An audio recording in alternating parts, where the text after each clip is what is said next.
사랑하는 성도 여러분, 평안하셨습니까? 10월 3일 금요일입니다. 함께 찬송가 315장 찬양하심으로 오늘의 말씀 시작하겠습니다.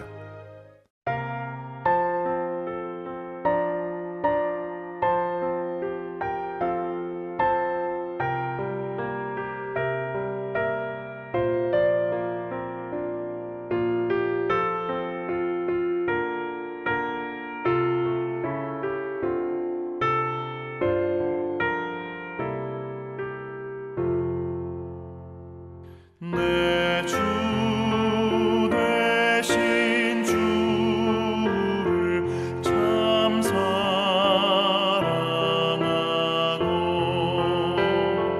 곧 그에게 죄를 다고합니다.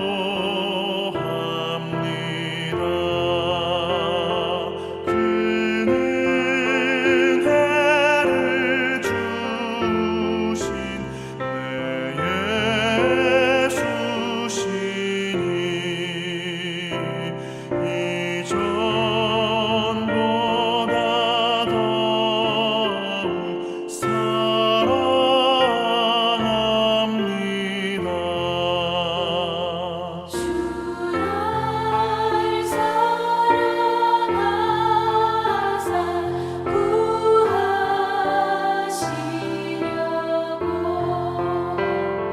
저 십자가 고난 당하셨도다.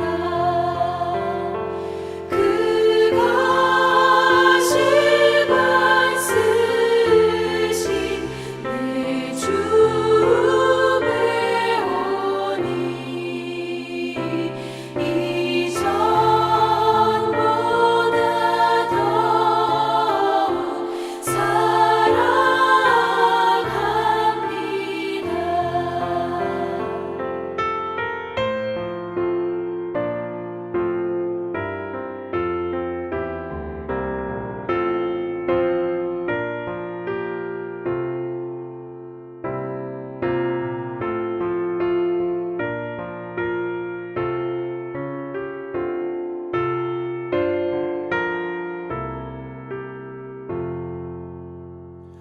내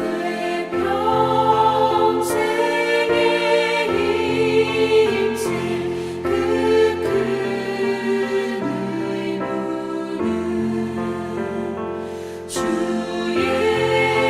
예수의 덕을 늘 기리라. 숨질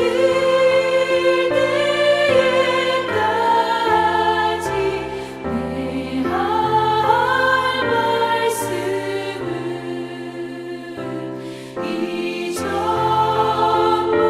이전보다 더욱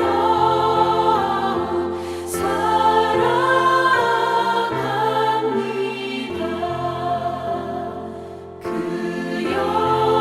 영광의 나라 나 들어가서 그 풍성한 은혜 늘 감사하리. 금멸류관 쓰고 나 찬송할 말 이전보다 더욱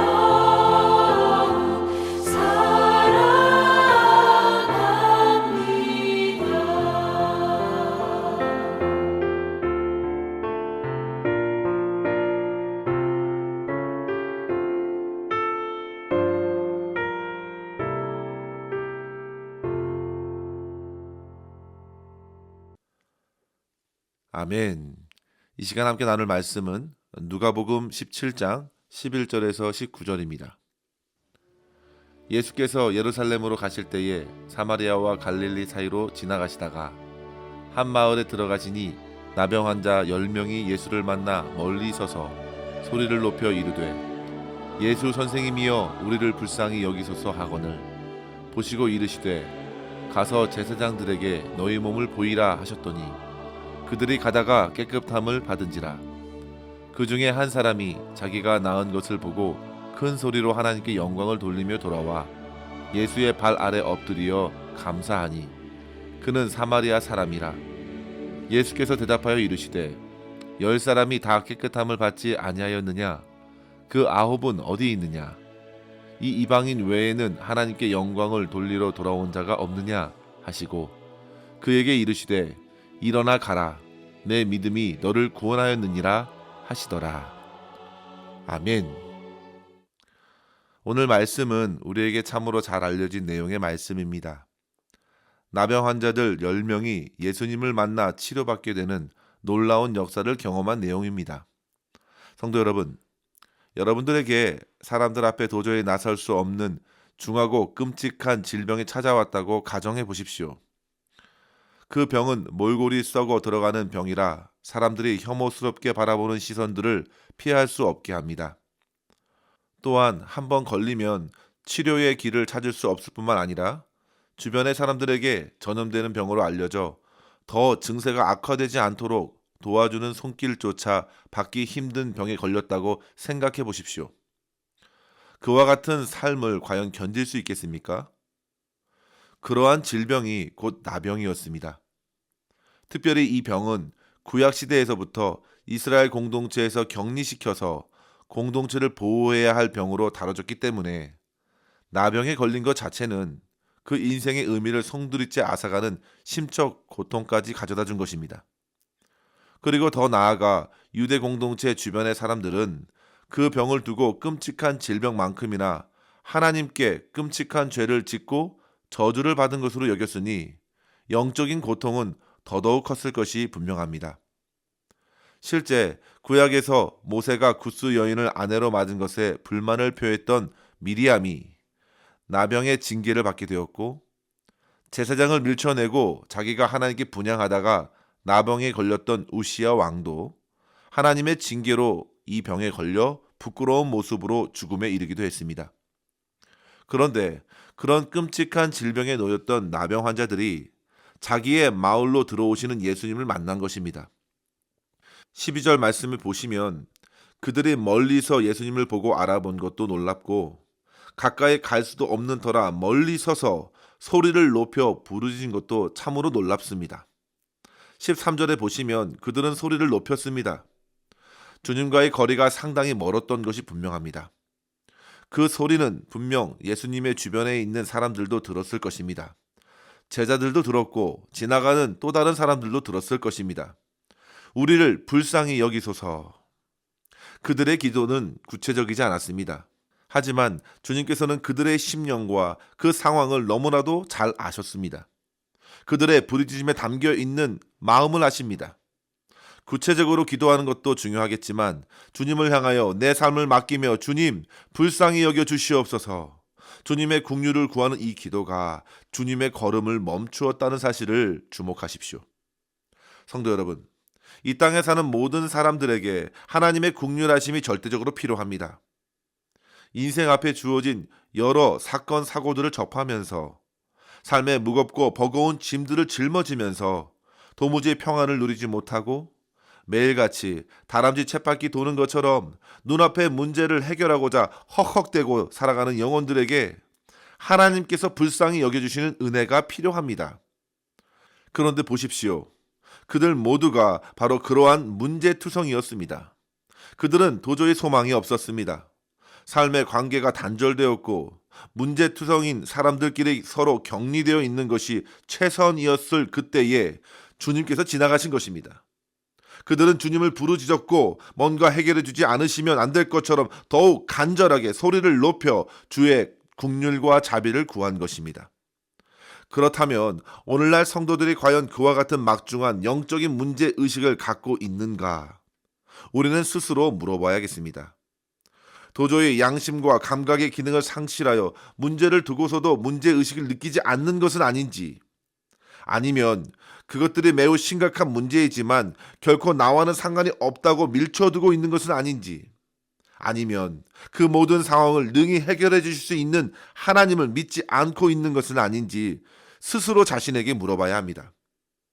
성도 여러분, 그들은 모두 자기들의 문제를 피할 수 없었고 이미 다 드러난 처지에서 바라볼 수 있는 것은 오직 눈앞에 오신 예수 그리스도이셨습니다. 그래서 그들이 기도한 것이죠. 그러자 14절 말씀에 보시면 주님께서 보시고 말씀하셨습니다. 그 모습을 보셨습니다. 주님께서 들으시기도 하시고 보시기도 하십니다. 그리고 말씀하시길 가서 제사장들에게 너희 몸을 보이라. 이 주님의 말씀이 떨어졌을 때에 결국 그 말씀을 따라 순종했던 10명의 나병 환자들은 가는 도중에 몸이 깨끗해지는 것을 경험하게 되었습니다. 성도 여러분, 주님께서 그들을 만져 치료하신 것도 아니었고 그들을 위해 기도한 것도 아니었습니다. 주님께서는 가라, 제사장들에게 내 몸을 보이라. 이 말씀은요, 곧 병이 나은 나병 환자들만 행할 수 있는 조치였습니다. 그런데 나병 환자 10명은 제사장들에게 가다가 말씀에 순종하여 가다가 치료를 경험하였고 제사장을 통하여 그 병의 나음을 확증받은 것입니다. 참으로 놀라운 치료를 경험한 것이고 그들 모두는 이제 일상의 삶으로 돌아간 것입니다. 하지만 성도 여러분, 그 중에 한 사람만이 주님께 다시 돌아와서 감사와 경배를 올려드리는 장면이 오늘 본문의 말씀의 핵심입니다. 치료받은 사람 모두 10명이었는데 그 가운데 단 한 사람, 그것도 사마리아 한 사람만이 은혜에 감사하며 하나님께 영광 돌린 것입니다. 그러자 주님께서는요, 나머지 9을 찾으시면서 동시에 엎드려 있던 사마리아 사람에게 일어나라, 내 믿음이 너를 구원하였도다 선포해 주셨습니다. 사랑하는 성도 여러분, 예수님께서 정말 원하시는 것이 무엇인가요? 주님께서 그들을 긍휼히 여겨주셔서 그들을 치료해 주셨습니다.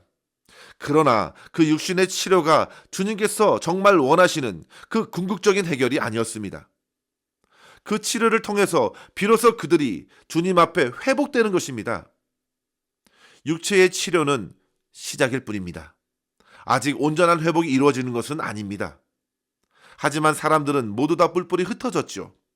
오직 한 사람, 사마리아 한 사람만이 주님께 감사를 표하고 경배하였습니다.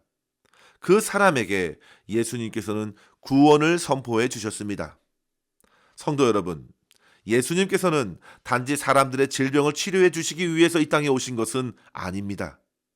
주님께서는 단지 배고픔에 벗어나도록 오병이어의 기적을 일으키신 것이 아닙니다.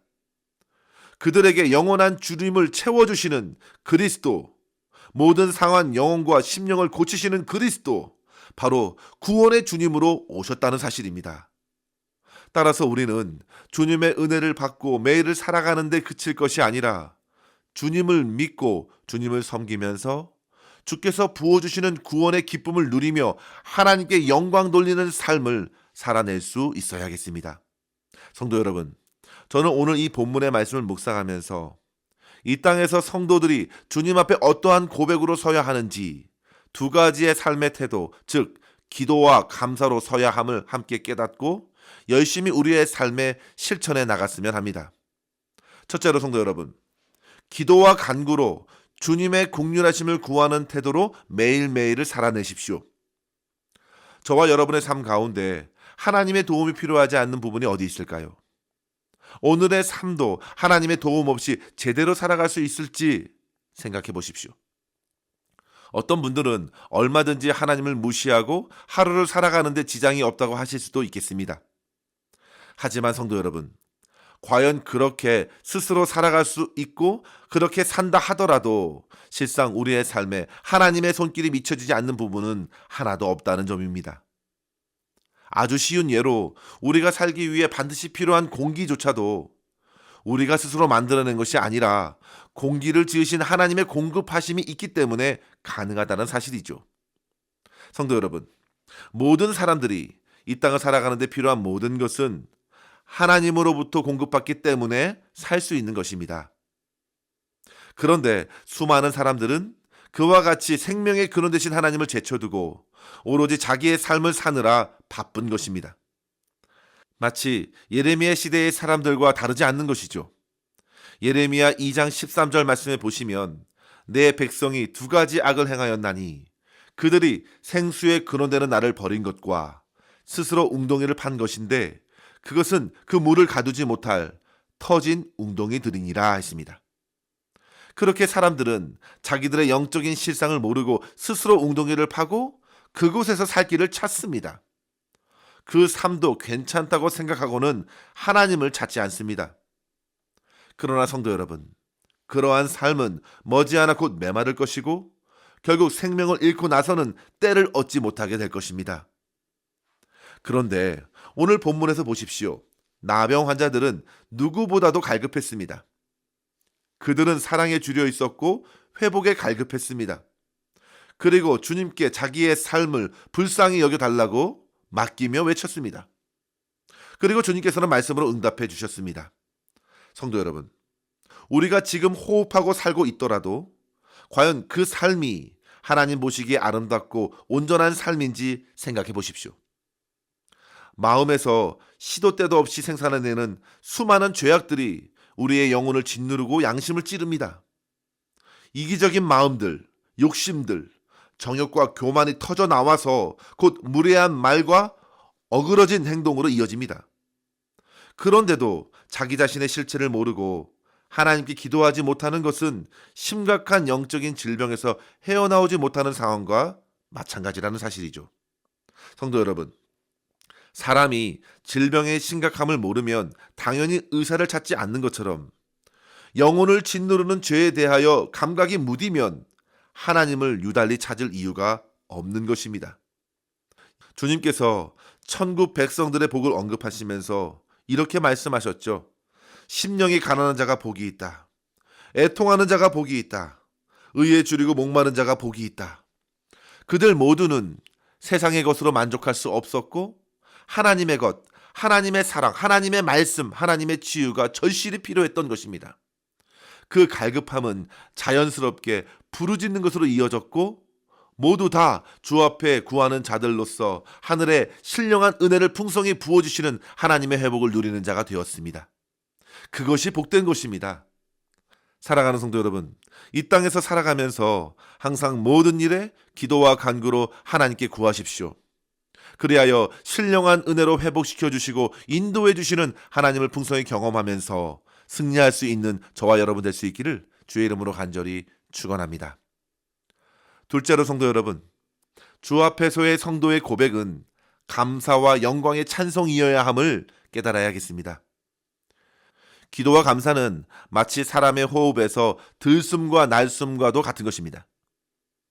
데살로니가전서 5장 16절 이하의 말씀을 생각해 보십시오. 항상 기뻐하라, 쉬지 말고 기도하라, 범사에 감사하라 하셨습니다. 기도하면 하나님의 뜻이 우리의 삶에 반드시 펼쳐집니다. 주님께서는 우리의 기도에 주목하십니다. 나병 환자들에게 주님의 말씀이 선포되었습니다. 그 응답에 순종함으로 그들은 참으로 놀라운 회복을 경험하게 되었습니다. 그러나 그럼에도 사마리아 한 사람만이 돌아와 감사했습니다. 그만큼 성도 여러분, 감사하는 이가 많지 않다는 것입니다. 어려울 때, 간절할 때 기도하는 것은 보다 쉽습니다. 어쩌면 자연스럽게 도와달라고 부르짖습니다. 하지만 일이 해결되면 언제 그랬는가 싶을 정도로 돌아서기 쉽습니다. 그만큼 감사하는 자가 많지 않습니다. 오늘 본문에서 주님께서 나머지 9은 어디 있느냐, 그 9을 찾고 계십니다. 분명 하나님의 놀라운 치유와 회복의 은혜를 경험했음에도 감사의 반응이 없다면 그것은 참으로 교만한 태도가 아닐 수 없겠습니다. 은혜를 풍성히 받았음에도 감사와 찬양이 드려지지 않는다면 후에 하나님 앞에 참으로 부끄럽게 서게 될 것입니다. 사랑하는 성도 여러분, 우리는 매일매일 감사하는 마음으로 주님 앞에 설 수 있기를 바랍니다. 오늘을 주신 하나님 감사합니다. 구하지도 않은 수많은 것들을 미리 알고 채워주심에 감사하십시오. 무엇보다도 나의 죄를 대속하신 하나님의 사랑, 자격 없는 일을 자녀 삼아주시고 하나님 나라에 속한 자로 세워주신 그 풍성한 은혜에 감사하십시오. 믿음을 주신 것, 교회를 주신 것, 가족과 믿음의 동역자를 주신 것, 감사의 제목이 참으로 많습니다. 우리는 엄청난 은혜의 빚진 자라는 사실을 여러분 기억하시고 늘 주님께 겸손한 마음으로 감사와 찬양으로 고백하면서 하나님께 영광 올려드리는 성도의 삶을 오늘도 살아갈 수 있기를 주의 이름으로 간절히 축원합니다. 기도하겠습니다. 하나님 아버지 감사합니다. 오늘 말씀으로 모든 일에 기도와 간구로 주님 앞에 나와 부르짖을 수 있도록 우리의 영혼을 깨워주시니 감사합니다. 아버지 하나님, 겸손히 우리의 모든 필요를 아시는 주님께 엎드리게 하여 주시고 주님의 긍휼과 사랑을 간절히 구하게 하여 주시며 주님께서 부어주시는 신령한 위로와 회복의 은혜를 힘입어 일상의 삶에서 주님을 찬양하고 주님께 모든 영광 올려드리는 삶을 살아낼 수 있도록 인도하여 주시옵소서. 우리의 입술에 불평과 원망의 말이 아닌 감사와 찬양의 고백이 끊어지지 않게 하여 주셔서 우리의 삶을 선하고 아름답게 이끌어 가시는 하나님만을 높이는 삶 오늘도 살아갈 수 있도록 역사하여 주시옵소서. 우리의 모든 삶을 온전히 주님의 손에 의탁하옵고 우리 구주 예수님의 이름으로 간절히 기도하옵나이다. 아멘. 사랑하는 성도 여러분, 오늘도 주님과 함께 승리하시기를 바랍니다. 감사합니다.